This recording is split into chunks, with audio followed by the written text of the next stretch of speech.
Bapak, Ibu, dan Saudara, mari kita bangkit berdiri. Kita akan menyambut kebenaran firman Tuhan. Kami bersyukur dan berterima kasih kesempatan kembali Tuhan berikan kepada kami. Di awal pemberitaan firman Tuhan kami diingatkan tentang pentingnya kami ada di dalam rumah Tuhan, ada di dalam gereja. Karena sungguh berbeda nuansa dan auranya ketika kami membangun satu persekutuan di dalam rumah pribadi dibandingkan ketika kami memutuskan untuk ada di dalam rumah Tuhan. Karena ini merupakan ketetapan Tuhan. Gereja adalah perwakilan daripada Tuhan untuk jemaat berkumpul menikmati berkat-berkat khusus yang Tuhan telah sediakan bagi anak-anaknya. Engkau telah berkorban untuk datang ke tempat ini dan Tuhan tidak pernah berhutang. Dia akan membalasnya segera. Mungkin engkau letih, lesu datang ke tempat ini, segera juga Tuhan akan memberikan kekuatan. Mungkin engkau punya problem dan malas-malasan datang ke tempat ini, maka setelah ibadah di tempat ini, percayalah ada pembaharuan dalam pikiranmu yang membuat engkau lebih bersemangat, lebih bergairah. Engkau tidak paham, engkau tidak mengerti.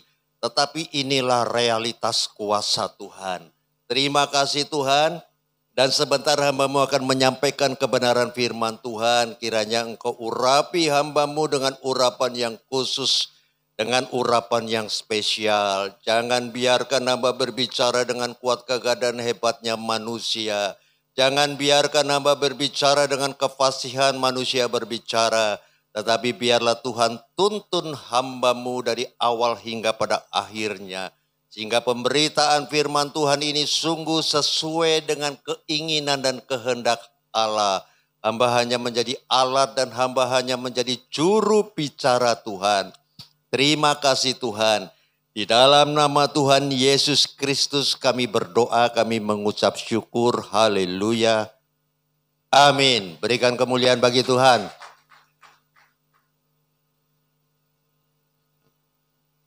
Bapak, Ibu, dan Saudara, hari Sabtu ya minggu lalu saya diberitahu ya bahwa adik saya dipanggil Tuhan. Yaitu kena kanker stadium 3, tidak bisa tertangani dengan baik dan akhirnya dokter mengatakan mungkin sudah menyebar kemana-mana. Jadi ya siap atau tidak siap, ya, akhirnya kami mendengar berita bahwa yang bersangkutan dipanggil Tuhan. Itu adik saya umur 56. Ya 56 tahun ya. Dari sisi kemurahan Tuhan sebetulnya masih ada waktu yang cukup ya untuk menikmati hidup ya, karena rata-rata umur mestinya 60 ya 70 lah. Selebihnya ya kita sangat bersyukur kalau kita diberikan umur panjang. Bapak, Ibu, dan Saudara, perjalanan panjang sampai ke Jakarta kembali. Hari Rabu saya sudah mulai bekerja di Bandung. Kemudian hari Jumat pulang dan Sabtunya sakit. Ya, saya sakit Bapak Ibu. Jadi hari ini mungkin tidak terlalu kelihatan fit ya. Saya kemarin ke dokter karena perutnya kembung. Kelihatannya dokter mengatakan, wah ini gasnya terlalu banyak. Sampai ke belakang-belakang pinggang ya, terasa sakit. Saya hanya diberi obat 2. Pertama sukraflat, itu untuk lapisan ya, lapisan lambung yang luka. Yang kedua adalah enzim pencernaan. Ya, dari 2 obat itu ternyata cukup membantu.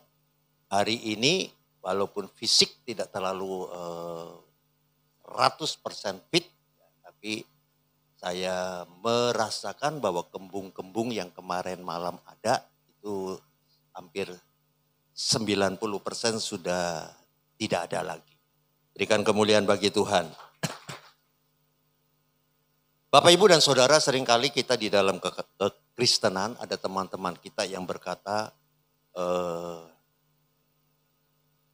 kalau kita ungkapkan satu kebenaran ya, teman kita berkata, itu kan menurut kita. Ya, jadi kebenaran itu kerap kali ditarik kepada relativitas. Itu kan menurut kita. Tapi menurut mereka berbeda, menurut agama yang di seberang lagi juga berbeda. Perbedaan-perbedaan kebenaran kerap kali membuat kita mempertanyakan mana sih kebenaran yang benar-benar datang dari atas. Karena agama itu diyakini itu adalah kebenaran yang datang dari atas. Jadi mereka berhak untuk mengatakan bahwa menurut kami itu menurut keyakinan sekelompok orang itu di dalam agama kami dan seterusnya. Kemudian mereka berbicara tentang kebenaran-kebenaran yang ada di dalam kelompok keyakinan, kepercayaan dan agama itu. Dan hari-hari ini kita mendengar istilah lock in, lock out. Lock in itu masuk, lock out itu keluar ya. Kebenaran-kebenaran yang begitu banyak membuat kita ini kadang goyah. Ya. Yang di sana goyah, yang di sini goyah. Ya. Akhirnya yang di sini lock out, ya lock in ke sana. Yang di sana lock out, lock in ke kita. Lalu kita bertanya-tanya kebenaran itu apa sih? Ya.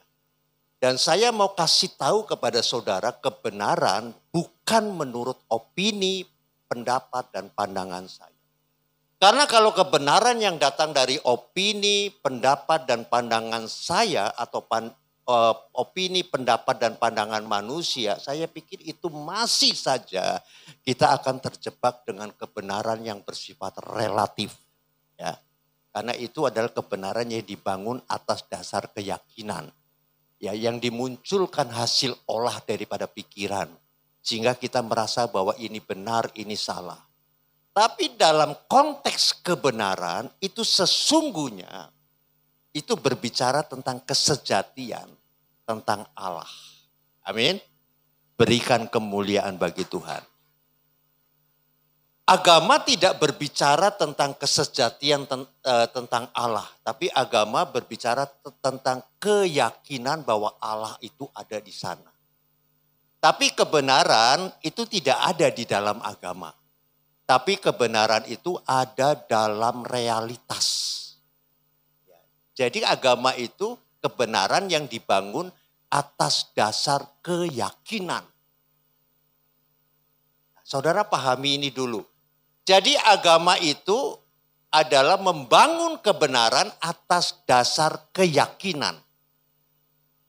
Padahal kebenaran itu adalah realitas Tuhan. Karena pribadi itulah yang berhak 100% menyandang kebenaran.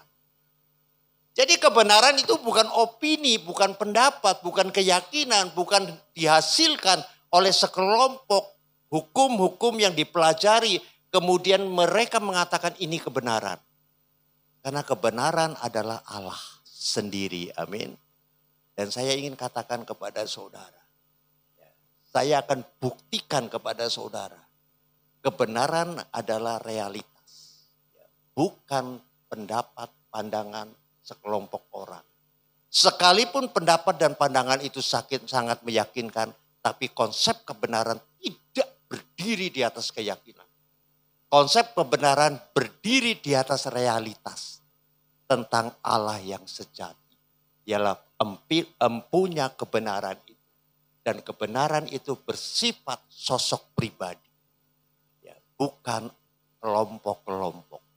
Dan saya mau katakan kepada saudara ada satu ayat yang tidak tergoncangkan. Di mana ayat ini memberikan satu gambaran tentang kebenaran.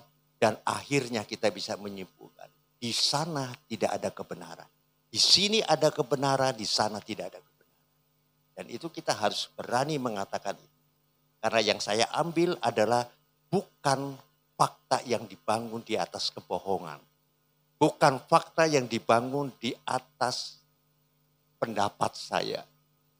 Untuk itu saya akan mempertanyakan dulu dua hal. Mempertanyakan terlebih dahulu. Supaya saudara mantap masuk dalam kebenaran ini. Yang pertama, saudara ada di tempat ini dan saudara tahu ini namanya Alkitab. Alkitab itu adalah firman Allah. Ya, firman Allah adalah Allah itu sendiri. Ya, Allah itu adalah kebenaran. Kalau begitu pertanyaan yang kedua. Bisakah di dalam kebenaran Allah yang ada di dalam Alkitab, yang saudara tadi katakan ini adalah firman Allah, di dalamnya ada kebohongan? Tidak ada. Jadi kalau di sini tidak ada kebohongan, mestinya kalau tadi nanti saya akan tunjukkan satu statement dari Allah sendiri, keluar dari tempat ini tidak ada perdebatan tentang kebenaran dan agama. Karena agama tidak ada kebenaran, kebenaran ada di dalam pribadi ini. Namanya Allah. Allah adalah kebenaran itu sendiri. Firman Allah adalah roh Allah. Firman itu bersama-sama dengan Allah, firman itu menjadi manusia. Dan manusia ini adalah Allah. Allah berkata. Yohanes 14 ayat yang ke-6. Yohanes 14 ayat yang ke-6.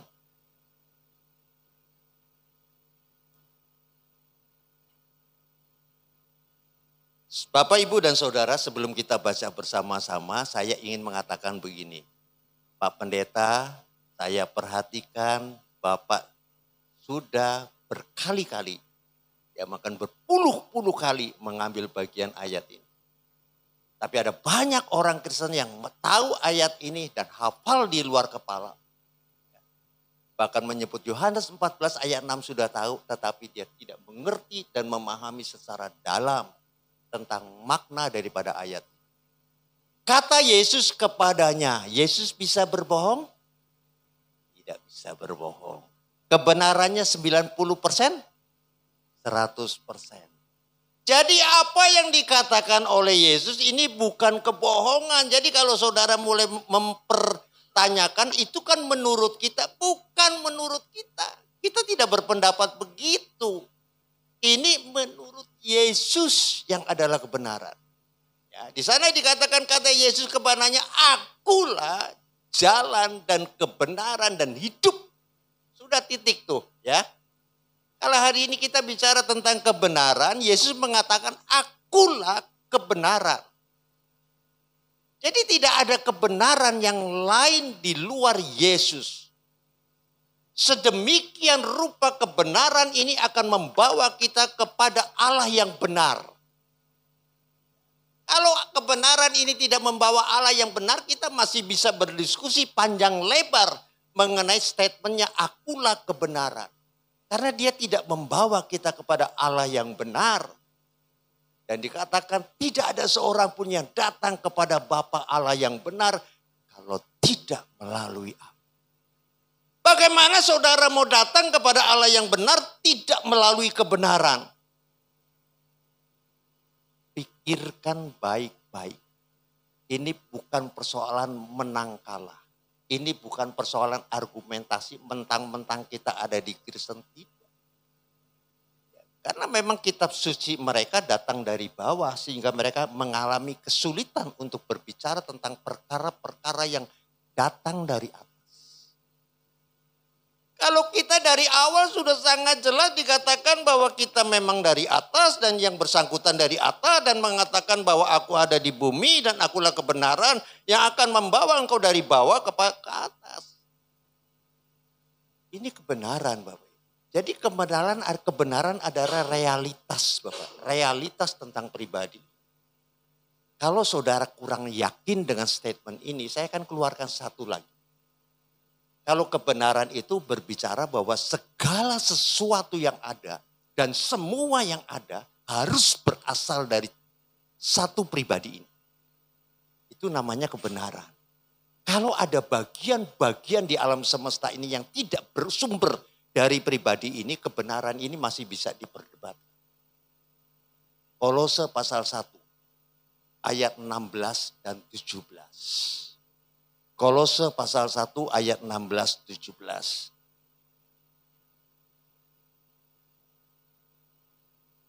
Karena di dalam dialah telah diciptakan segala.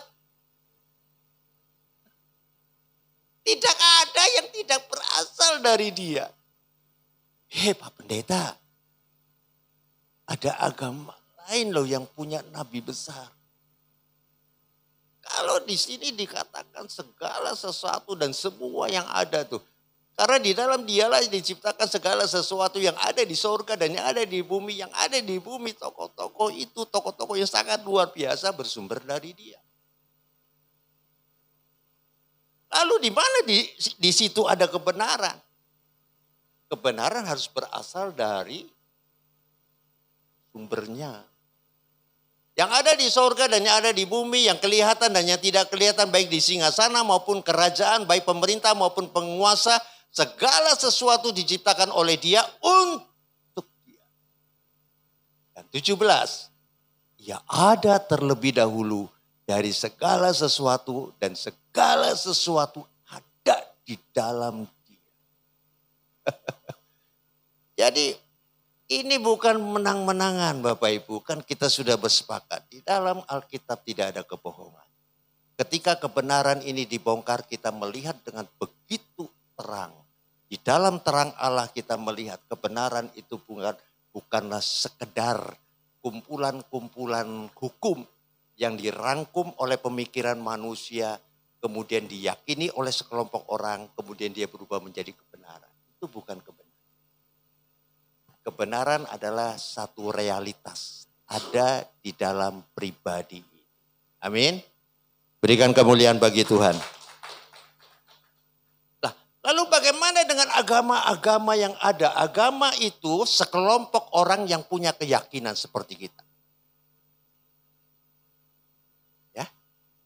Jadi sama dengan kita.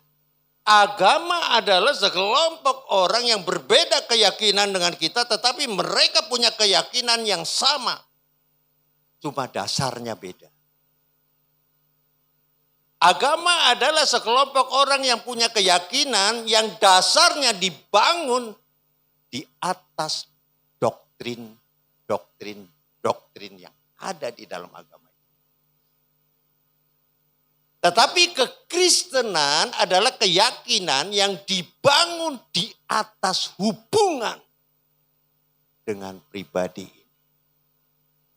Amin. Semua doktrin tidak memberikan sedikit pun titik terang tentang keselamatan. Doktrin hanya membuat kita senang karena kita tahu kebenaran yang palsu tadi.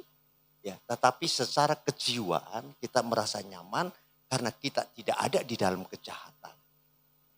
Tapi kenyamanan-kenyamanan itu akan membawa kita kepada kebinasaan. Pak, tunjukkan ayatnya. 2 Korintus pasal 3 ayat 6. 2 Korintus pasal 3 ayat yang ke-6.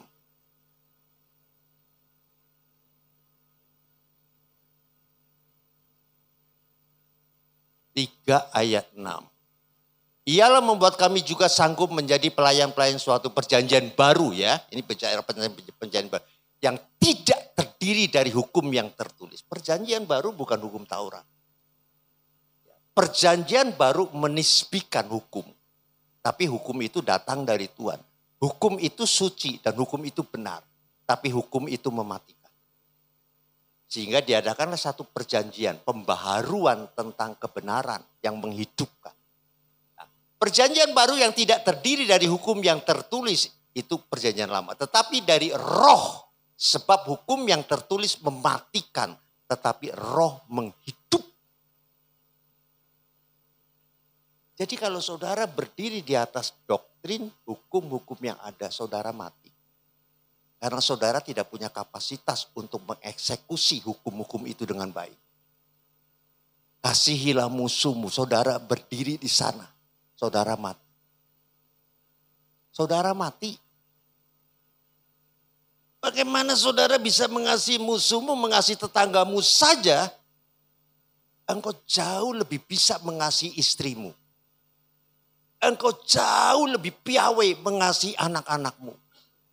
Tapi Tuhan tidak bicara hal yang begitu. Kalau begitu mah bukan standar Allah. Kalau begitu mah bukan tuntutan Allah. Manusia juga bisa, nggak usah diajarin. Kita punya istri ya kita mengasihi istri kita. Walaupun di tengah-tengahnya kita bisa mempertanyakan. Tapi kasih kita pasti lebih besar terhadap istri kita daripada tetangga kita. Tapi standar Allah adalah berbicara kasihilah musuhmu seperti engkau mengasihi. Kenapa engkau mau gagah-gagahan? Aku bisa Pak. Oh itu bisa. Ya udah kamu nggak usah perlu Yesus. Agama berdiri di atas hal-hal seperti itu. Dan mereka katakan sebagai kewajiban. Wajib. Ada yang diperlunak misalkan tidak wajib. Tapi kalau dilakukan ya dapat upah yang lebih besar. Jadi Alkitab dengan sangat jelas mengatakan bahwa hukum-hukum itu, apa yang tertulis ini, huruf-huruf ini memberikan pengetahuan dan hanya berhenti di pikiran kita, di jiwa kita. Kalau tidak ada roh yang menghidupkan, pengetahuan ini tidak akan merubah saudara menjadi sesuatu yang saudara harapkan. Pengetahuan boleh bertambah, tekadmu untuk berubah semakin besar, tapi kapasitasmu tetap tidak ada dan engkau tidak pernah mengalami perubahan tanpa Roh Kudus. Agama tidak mempunyai yang namanya hayat. Kuasa Allah yang hinggap tinggal diam di dalam kita. Itu agama. Agama tidak mempunyai kapasitas untuk memampukan kita mengeksekusi hukum sehingga kita berubah. Hidup kita betul-betul berubah. Yang lama sudah berlalu, yang baru sudah ada. Itu dimunculkan bukan oleh kekuatan pengetahuan. Saudara punya 1.000 pengetahuan, 2.000 pengetahuan, 10.000 pengetahuan. Tapi kalau kapasitasmu hanya 100, engkau hanya bisa selesaikan 100. Pengetahuanmu boleh bertambah. Sehingga orang melihat, wah dia hebat. Udah belajar ini, udah belajar itu, udah belajar ini, udah belajar itu. Tapi dalam hal memberi pun, dia nggak terlalu berbeda dengan kita.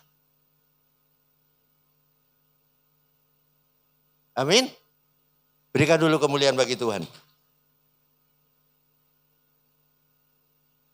Saudara, agama tidak akan pernah memberikan kapasitas terhadap tuntutan Allah. Karena kapasitas itu datang dari manusia lama, dari hayat. Di sana tidak ada kelahiran yang dari roh. Nah, saya mau kasih contoh. Kaum Farisi, dia pelaku firman bukan? Dia pelaku firman bukan? Bukan. Dia bukan pelaku firman. Tapi pengetahuan firman-Nya sangat luar biasa. Sehingga kaum Farisi ini memang dihormati. Karena kamu tanya saja apa saja mengenai problem-problem pengetahuan tentang kerohanian. Datang kepada kaum Farisi. Dia tahu. Tapi dia tidak punya kapasitas untuk menjadi pelaku firman. Nah, kalau kapasitasnya tidak punya untuk sebagai pelaku firman, maka yang terjadi adalah hukum-hukum yang dia punya hanya membawa dia kepada kematian. Karena tidak ada sesuatu yang baru di sana. Amin. Yang diperbaharui hanya pikirannya. Tapi rohnya tetap yang lama. Roh yang lama adalah roh yang mati. Roh yang mati menghidupi jiwa, tapi rohnya hidup, fungsinya mati. Makanya ketika Adam jatuh dalam dosa, kok gak mati Pak? Kan katanya pada waktu kamu makan buah ini mati, rohnya tidak mati, fungsi rohnya mati. Fungsi roh adalah kepekaan terhadap Allah, mati orang berdosa. Kepekaannya hilang. Ini saya kasih tahu Bapak Ibu. Kalau misalkan di sini ada orang buta. Anggap saja istri saja. Istri saya nih, penglihatannya kabur, dia nggak bisa lihat. Ini ada warna merah Bapak Ibu. Ini ada warna merah. Dan saya jelaskan kepada saudara-saudara, saudara bosen dengernya. Begitu Bapak munculkan gini saja, aku sudah tahu itu warna merah. Karena fungsi matamu masih bagus. Kamu bisa menangkap dengan indera matamu, ini merah. Istri saya tidak merem begini, tapi dia melek. Artinya dia punya mata. Manusia punya roh. Tapi matanya nggak berfungsi dengan baik. Sehingga saya coba jelaskan, warna merah itu nggak terang seperti putih loh. Dia mungkin agak hitam, tapi lebih terang dari hitam. Seharian Bapak Ibu. Seharian saya jelaskan itu. Dia tetap nggak bisa mengerti. Karena dia tidak punya indera itu untuk menangkap warna. Roh yang mati juga sama. Saudara mau bersobong diri mengatakan, Pak cukup jelaskan tentang. Wow udah dijelaskan panjang lebar. Kalau roh mati, fungsinya mati, itu kita tetap tidak bisa memahami Allah. Walaupun pengetahuannya ada, memahami Allahnya tidak bisa. Ketika kita tidak bisa memahami Allah, kita perlu roh kita dihidupkan. Roh kita perlu dihidupkan dan Allah sudah menjanjikan. 4.000 tahun dari dosa itu Allah sudah menjanjikan. Akan datang Sang Mesias yang mengaku sebagai kebenaran. Yang akan menghidupkan rohmu. Sehingga kamu mulai mengerti tentang Allah yang kamu tidak pahami berdasarkan pendekatan pengetahuan. Yang Allah kamu tidak pahami berdasarkan pendekatan doktrin yang dimasukkan ke dalam pikiran yang berubah menjadi satu keyakinan. Kamu tetap nggak paham dengan Allah. Buktinya apa? Ketika kamu berdosa, kamu hanya menyesal sedikit. Tapi tidak menyesal habis-habisan. Tapi kalau kamu sudah hidup baru, sensitivitas kamu terhadap dosa meningkat besar. Dia yang menghidupi itu kebenaran. Kan dosa kan kenajisan, kebenaran itu kekudusan. Kalau kamu dihidupi oleh roh itu, kepekaan kamu terhadap dosa semakin meningkat dan kamu terheran-heran. Terheran-heran. Aku menjadi baru.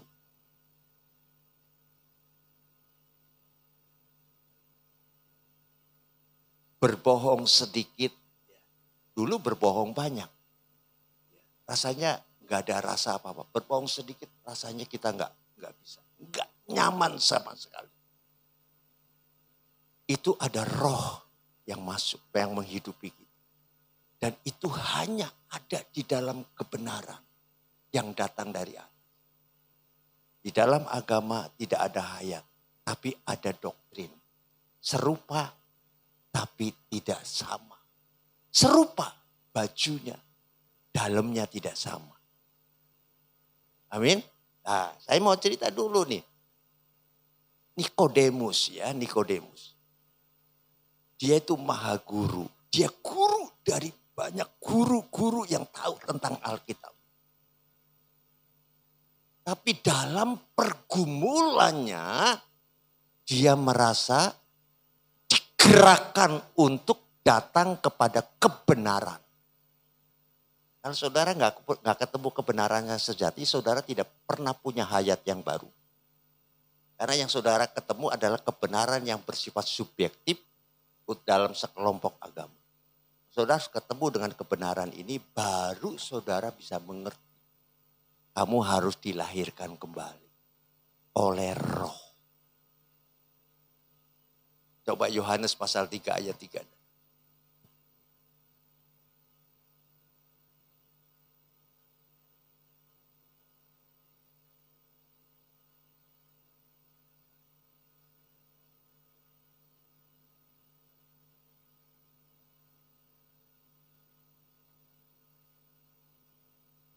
Bapak Ibu perhatikan. Sekarang ini saya akan lebih detail ya, lebih detail. Karena ayat ini saudara juga sudah tahu. Yesus menjawab katanya, aku berkata kepadamu, aku berkata kepadamu. Nah, kata berikutnya itu adalah kata yang memberikan satu penekanan tentang kesejatian. sesungguhnya, jika seorang tidak dilahirkan kembali, sekalipun ilmu agamanya sangat tinggi, ia tidak dapat melihat kerajaan.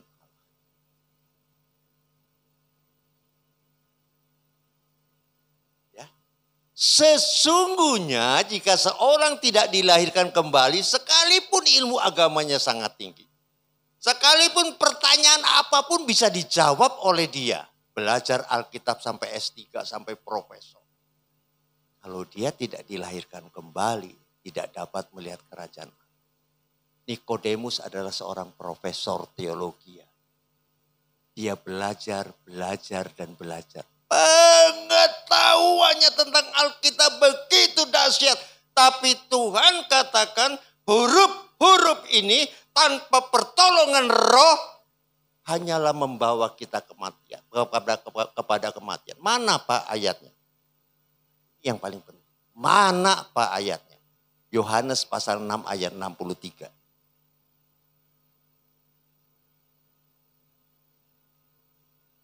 Yohanes pasal 6 ayat 63. Rohlah yang memberi hidup ya. Doktrin membawa kamu kepada kematian. Rohlah yang memberi hidup. Daging sama sekali tidak berguna. Perkataan-perkataan yang kukatakan kepadamu adalah roh dan hidup. Saudara, pikiran ya yang timbul dari hayat dosa itu berasal dari daging. Pikiran yang timbul dari hayat dosa manusia lama itu daging, Bapak Ibu. Daging tidak berguna. Pikiranmu boleh cemerlang. Kalau sumbernya dari daging tidak berguna. Rohlah yang memberi hidup, daging sama sekali tidak berguna. Perkataan-perkataan yang kukatakan kepadamu adalah roh dan hidup. Tapi kalau kamu terimanya secara daging, kamu mati. Kamu mati. Karena Tuhan bilang firman Allah ini harus diterima secara roh. Kalau yang kukatakan kepadamu adalah roh dan hidup. Makanya ada orang yang terima firman Tuhan tapi tidak dihidupi oleh kuasa Allah sehingga hidupnya tidak pernah berubah. Firmannya boleh bertambah-tambah. Dagingnya boleh dipuaskan. Pak Sugiono tahu enggak? Dulu aku nggak ngerti loh, kenapa kok manusia diciptakan dari tanah, kemudian dihidupkan oleh nafas hidup Allah. Sekarang aku sudah mengerti. Pak Sugiono tahu nggak? Pada akhir zaman nanti ada 3,5 tahun masa sengsara, 3,5 masa sengsara yang kedua. Sekarang saya sudah tahu. Kalau kamu tahu detailnya semua itu tidak membawa kamu kemana-mana tanpa ada roh hayat yang menghidupi saudara. Kamu hanya merasa senang secara daging dan ujung daripada kesenangan itu yang ditimbulkan oleh daging, yang ditransfer ke pikiran kamu, kemudian kamu punya banyak pengetahuan, adalah hayat setan. Dan hayat setan akan membawa kamu kepada kesombongan. Karena setan itu sombong banget. Dan kesombongan itulah yang muncul di mana-mana. Muncul di mana-mana. Kemudian kemunculan kesombongan itu karena di dalam konteks agama dikatakan itu sombong rohani. Ya, lo semakin banyak tahu kalau tidak dihidupi oleh roh tidak mungkin ada kerendahan hati. Yang ada kesombongan rohani. Saya ketemu Bapak Ibu dengan banyak orang yang banyak pengetahuan tentang firman Tuhan dan mereka tidak menjadi rendah hati Bapak Ibu. Mereka menjadi sombong. Oleh karenanya setan berkata dan saya mau kasih tahu kepada Bapak Ibu dan Saudara. Hai kamu belajar firman Tuhan jangan baca buku porno ya. Wah ini sesuatu yang baik. Ini pasti bukan dari setan. Kamu boleh habiskan waktumu berjam-jam baca firman Tuhan. Tapi kalau kamu tidak mengundang Roh Kudus. Ini hanya sekedar pengetahuan biasa. Yang nempel ke sini yang membuat kamu senang. Ego kamu naik. Kemudian kamu keluar, kamu kasih tahu mama kamu. Mama tahu nggak? Kalau mama berbuat seperti itu, Alkitab katakan, mama nggak boleh begitu karena mama ada di dalam dosa. Firman itu bukan buat dia. Tapi firman itu sebagai pengetahuan yang dia perlu kasih tahu ke orang lain. Tapi dia tidak berubah. Karena yang bisa merubah kita adalah peran daripada hayat. peran daripada Roh Kudus itu. Kalau engkau tidak dilahirkan kembali, maka engkau tidak mungkin mendapatkan hayat kekal. Makanya jangan heran ada satu buku yang mengatakan bermiliat-miliat orang Kristen yang sedang menuju ke neraka. Kita mengatakan, Pak Pendeta, kita nggak mungkin ke neraka. Ya nggak mungkin. Karena kamu sedang ditipu oleh iblis. Loh, saya tua, Pak. Saya pendeta, Pak. Mana mungkin saya masuk neraka. Makanya hari ini saya khotbahkan.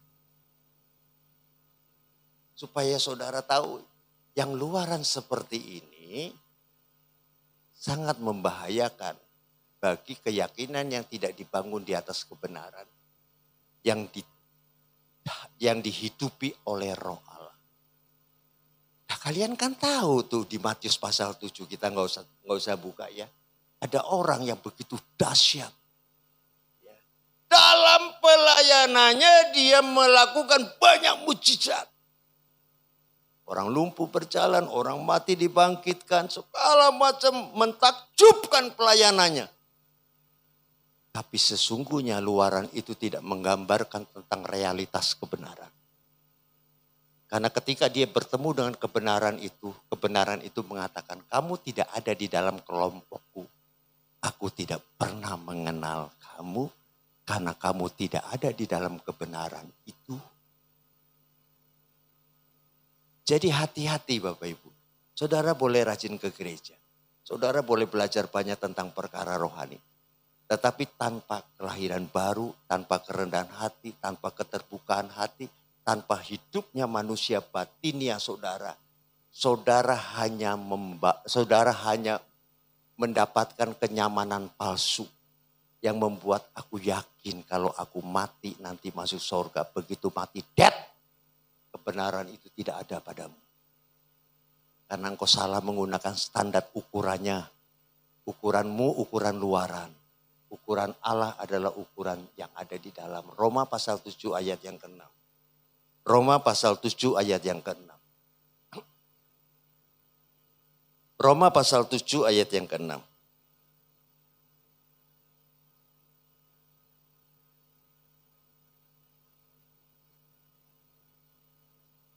Tuh ya. Sekarang kita telah dibebaskan dari hukum Taurat atau hukum luaran Bapak. Itu kita terpaku dengan luaran-luaran, itu hukum Taurat. Makanya orang Farisi itu ada satu hukum ketentuan dia tunjukkan itu di depan orang banyak. Aku telah melakukan satu hukum. Tetapi sekarang kita telah dibebaskan dari hukum Taurat sebab kita telah mati bagi dia yang mengurung kita sehingga kita sekarang melayani dalam keadaan baru menurut roh. Dan bukan dalam keadaan lama menurut huruf hukum Taurat. Bagaimana pelayananmu hari ini? Apakah engkau melayani dalam konteks perjanjian lamamu? Menjunjung tinggi moral sambil tanda kutip kamu merasa sudah benar di situ. Tapi Alkitab katakan tidak, kamu sudah dibebaskan dari ketetapan-ketetapan yang palsu tadi. Tapi hari ini pelayananmu adalah pelayanan yang hidup, bukan pelayanan yang mati, yang dihidupi oleh roh. Bukan dalam keadaan lama menurut huruf hukum Taurat.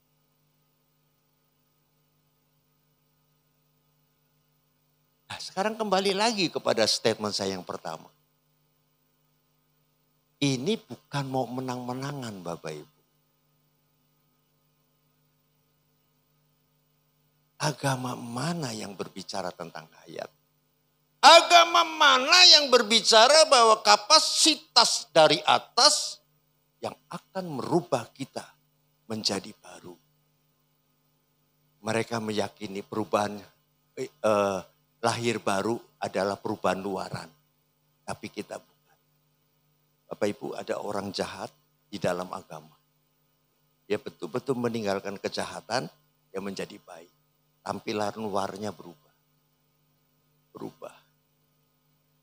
Lalu saudara mengatakan, ini kan lahir baru Pak. Ini kan lahir baru. Tidak. Hayatnya masih hayat lama. Ketika dia berubah, yang bekerja bukan rohnya, tapi yang bekerja jiwanya, pikirannya, perasaannya, keinginannya dia rubah sedemikian rupa dengan harapan satu kebanggaan ada di sana. Orang-orang di sekitarnya akan mengatakan bahwa you sudah jadi orang baik. Tapi itu tidak akan membawa saudara kemana. Saudara akan mendapatkan kebanggaan, kemuliaan sesaat di dunia. Karena saudara dulu jahat sekarang menjadi baik. Tapi dalam konteks finalisasi penghakiman Allah. Allah bisa berkata, aku tidak kenal kamu karena kamu memang tidak ada di dalam Kristus. Tidak ada di dalam segala sesuatu. Yang ada sebelum segala sesuatu ada. Kamu tidak ada di dalam semua yang ada dan kamu tidak ada di situ. Nah, saya mau tutup ya. Nanti lama-lama Anda bosan. Walaupun ini penting, tapi Anda bisa bosan. Saya mau tutup dengan satu hikmat. Hikmat yang datang dari Tuhan. Kalau saudara sudah panjang lebar saya bicara seperti ini dan saudara belum menemukan titik terang di situ. Saya ambil hikmat Tuhan. Yang didapatkan oleh Salomo karena Salomo mendapatkan semua yang ada di dalam dunia ini. Tetapi dia masih mencari satu misteri yang ada di dalam dari atas. Kita lihat Amsal 14:12. Amsal 14:12. Ada beberapa ayat tapi saya sudahi.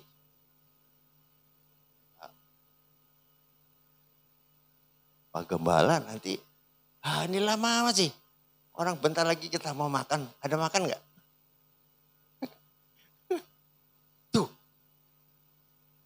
Ada kebohongan di sini. Tapi saudara mengatakan tidak ada kebohongan. Di dalam Alkitab ini tidak ada kebohongan.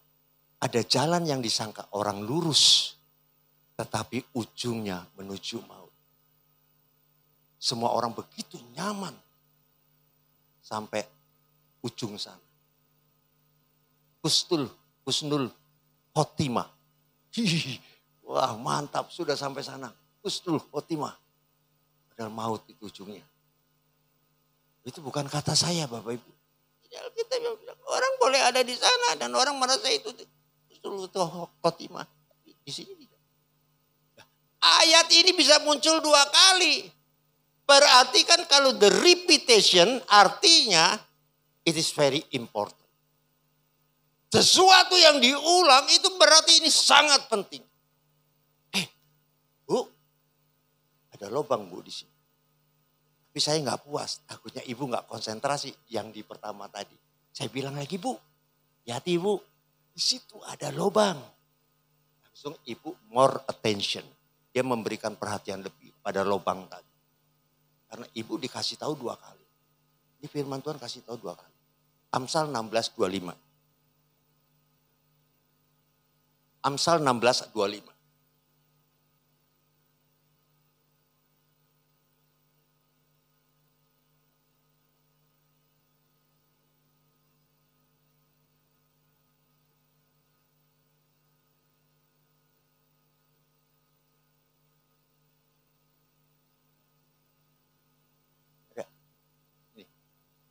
Ada jalan yang disangka lurus tetapi ujungnya menuju. Ini beda Bapak. Itu tadi Amsal 4 ayat 12. Ini Amsal 16 ayat 25. The repetition, ada pengulang. Jadi hari ini makin mengkristal, mengkerucut. Satu pemahaman. Kebenaran itu tidak ada di luar ini. Apa Sugiono mau menang sendiri mentang-mentang pendeta? Bukan Bapak. Karena pribadi ini juga mengatakan, mana ada pribadi yang pernah hidup di dalam sejarah panjang perjalanan manusia. Yang mengatakan akulah. Tapi berbau sorga. Tidak ada Bapak Ibu. Akulah Alfa dan Omega. Aku yang awal dan aku yang akhir. Akulah jalan menuju sorga. Di dalam kolong langit ini tidak ada nama lain. Yang di dalamnya manusia Aduh, begitu banyak hal-hal yang mengkerucut tentang kebenaran yang menghasilkan satu kekekalan di dalam satu pribadi. Jadi jangan berdebat tentang pengetahuan. Karena di dalam pengetahuan ini Anda punya potensi untuk tersesat. Belajar pengetahuan tanpa hikmat Anda pasti tersesat. Belum lama keponakan saya telepon, kok, panggil saya kok, pinjem duit dong. Oh, udah lama kalau nggak telepon pasti ada maunya. Pinjem duit dong kok. Berapa? Saya ngomong begitu.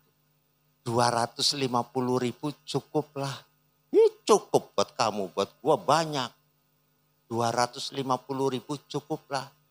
Nah, saya belum sempat kirim, dia ngomong, kok sekarang Agus, namanya Agus, sudah lock out. Lock out, sudah keluar. Lock out dari Katolik masuk Islam. Jadi saya nanya, lo kenapa lock out sekarang lock in ke sana? Terus dia bilang, iya pengaruh ke teman-teman. Teman-teman pada ngasih tahu tuh pengetahuan. Pengetahuan kalau tidak disertai dengan hikmat akan membuat saudara lock out, lock in. Padahal waktu saudara lock out dari sini ke sana, saudara sedang keluar dari kebenaran. Itu bukan persoalan pindah agama. Saudara sedang keluar dari kebenaran, masuk ke dalam kesesatan. Dan berlakulah Amsal tadi. Disangkanya lurus, ujungnya mau. Tuhan memberkati Bapak, Ibu, dan Saudara yang dikasihi Tuhan. Mari kita bangkit berdiri. Kita nyanyikan Kemurahan-Mu. Rapnya saja. Kemurahan-Mu lebih dari hidup. Kemurahan-Mu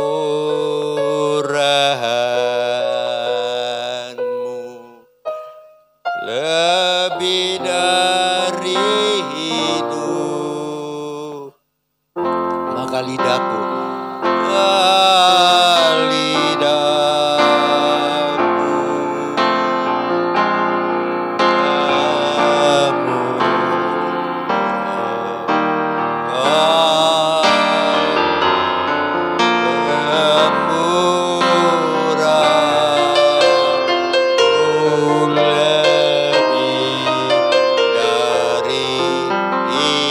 sekali lagi kemurahan Tuhan.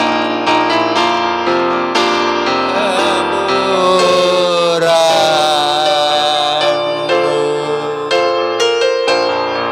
lebih dari hidup. Kemurahan-Mu,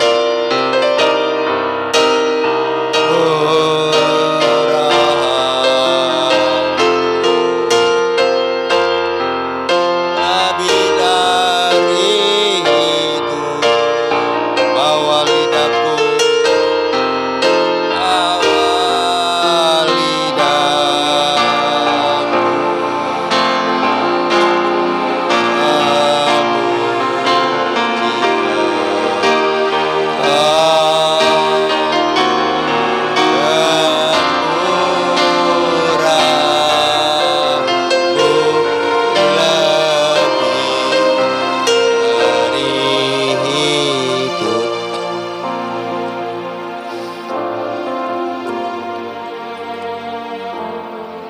terima kasih Tuhan, Engkau hadir, Engkau memberkati kami.